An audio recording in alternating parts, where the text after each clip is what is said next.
Hey everybody, Who's Your Jedi here with another review for you, this time talking episode 10 of season 4 of The Flash, The Trial of the Flash. And of course this is a nod to the famous story from the 80s, The Trial of the Flash. Of course it's greatly condensed here. In fact, Barry's trial seems to take about a day, which is not the least bit realistic, but you know, what the heck, right? It's TV. Anyway, let's just kind of get right into it. It's interesting.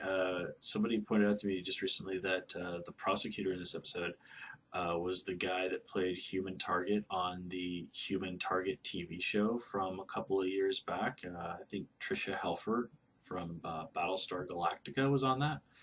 Now, this isn't the guy who played Human Target on Arrow. This is a different person. Um, I was not aware of that particular fact. I never even watched that show. I just never got around to it before it got canceled. Still, a nice little nod for the fans out there.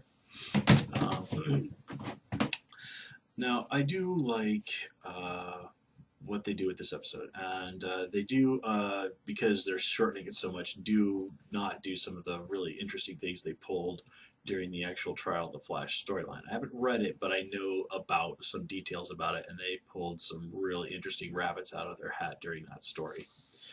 Um, anyway, uh, Barry deciding like, hey, if I get sent to jail, I'm going to go to jail. I'm not going to become a fugitive or anything like that. I mean, that's just another nice example of Barry being a stand-up guy. And it's kind of interesting that in a way, last season, Barry and the whole thing with Flashpoint, was very making very questionable moral decisions, and questionable moral decisions like breaking into the Thinker's house led him to this place. But here he's making a very genuine moral decision and a proper one. And this, I think, is something that is going to cause him difficulty in the short term, but ultimately, I think, is going to really win out and do a lot to vindicate Barry Allen as a person once the truth comes out one way or the other. Um, so let's just see. Let's just kind of get right into things. I definitely liked what they did with Captain Singh, where they kind of pointed out, like, hey, why are you cool with him, like, you know, not really following proper procedures and then leaving the country for 6 months? And, all these numerous times that he was late and was never really disciplined for it. I mean, what the heck, man? And yeah, it's kind of hard not to look at that and say that Barry was not on the end of some pretty serious favoritism. Kind of interesting they didn't say, like, hey, so were you doing this because he's the adopted son of one of your buddies? But yeah, Joe is needed elsewhere in the story, so okay, whatever. Speaking of Joe, man, I really liked what he did this episode. At first he's going to Ralph and it's like, hey man, I need your PI skills. Some of the shady stuff that you do, let's try and use that to our advantage. And it does work, albeit temporarily. And then Marla proves that she's quite the improviser, and turns it back around on them. Either that, or once again, this is something the Thinker considered as a possibility. I'm kind of glad they don't give us a definitive answer to that. Um, I personally think it's much more interesting if it's like this was not something that was expected, but she managed to sort of turn it around and take something that could have been extremely damaging to her, a potential alternative theory, and be it something that just makes Clifford like seem like even that much more of a greater man. And I really love that scene with her and Iris, where Iris is just like, "Oh, come on, at least do me the respect of talking to me on the real here." And she points out basically, like, I'm doing this for my husband. What are you willing to do for your husband? And it does show that there is a very nice parallel between Iris and Marlitz there, and in a way also to Barry and Clifford. These are both people who are metahumans, both very intelligent, both scientists, both people who see, well, Thinkers basically says, like, I'm doing this for the good of humanity. and we don't know what he's trying to do, but it does seem as if he genuinely believes this is for the greater good. These are both men who are extremely devoted to the women in their lives, the women who have become their wives. And, you know, Iris has said, you know, we are the Flash. To a degree, you know, Clifford and his wife are the Thinker. So, I mean, I really do like this nice little parallel here, you know, and we do see that Iris goes out there and tries to, you know, do something that Barry could not for him, and Barry ultimately talks her out of it while demonstrating a particularly interesting new power. Uh, can't be helped but wonder if we're not going to see a similar scene with that somewhere down the road, with like him trying to talk the Thinker out of something like that. You know, at the end of the day, I think it's really going to be Barry's humanity, his willingness to show compassion and understanding towards others, that is going to save the day here. If you're familiar with the Blue Lanterns and their connection to Barry, you might understand why I believe that. But that's from the comics, not the TV show, at least not at this point.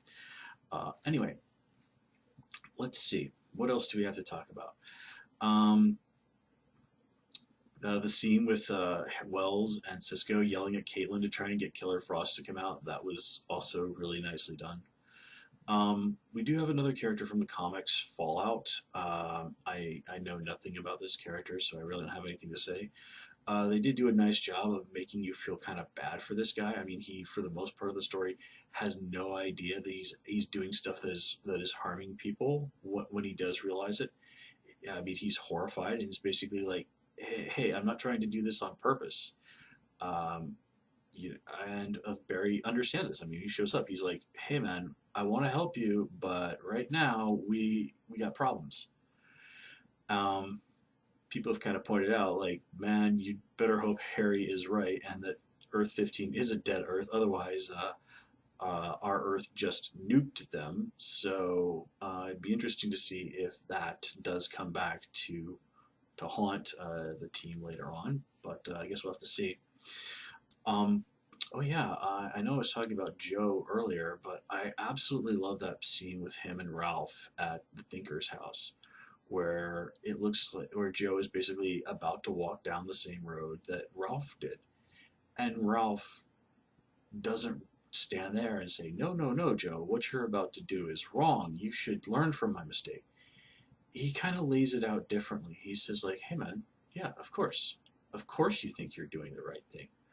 Well, let me tell you what it's like to do the right thing in this way." And it gets through to Joe. I mean, he gets it. If you betray your principles, it doesn't end well. And it also offers some really nice insight into Ralph. I mean, we knew that he thought he was doing the right thing, that he did this for what he believed was a good reason, but really driving home the pain that this mistake caused him. You know, his former colleagues will basically treat him like he's dead. His family will have nothing to do with him, and it's just sinking into this terrible mire of self-hatred and despair. It's no wonder that when they ran across Ralph, that he was an enormous jerk. So, I mean, it does demonstrate some very serious character growth on Ralph's part, that he was willing to go there with Joe and, in a way, teach Joe, like, hey, man, this is not something you want to do. And he did it not by moralizing at him, but by, you know, speaking from real experience, which is the sort of thing that would get through to Joe. Let's see. I love the little conversation between Barry and the Thinker at the courthouse. You know, Thinker even flat out admits, like, oh yeah, those guys, those other metas, oh yeah, I totally have plans for them. Which, again, at this point was pretty much just still a suspicion, but he went and confirmed it. Not that he has any particular reason to not do that, at least from his point of view.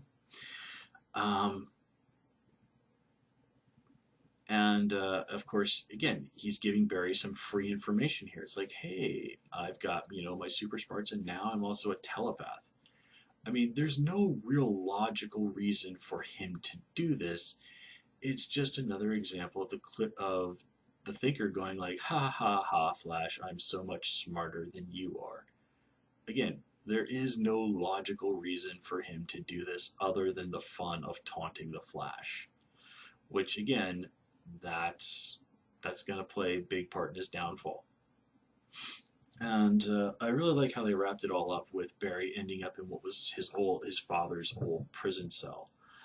And I like how he did have like a little bit of a moment with the warden there, which, remember, we've seen the camera linger just a little bit on the warden before, kind of implying that there's more to this guy than is let on. So I'm kind of interested to see what's happening here. I mean, they wouldn't be doing these things without a reason. So clearly there's something happening with the warden there. And that's potentially very interesting. And having that there, in a way, is a bit of a blessing for Barry. He knows, like, hey, if my father can get through this for 15 years, then, I can get through this. Because my friends and I, we're going to figure a way out of this. This is temporary. I'm going to get out of this, and I'm going to stop the thinker, and I'm going to go and be with the woman I love. Truly heroic. Okay, guys, I'm going to call it here. As always, please comment, rate, subscribe. Of course, you can follow me on Twitter at Hoosier Jedi. Please also join me on Tumblr at Jedi Reviewer. Until next time, take care and have a good one.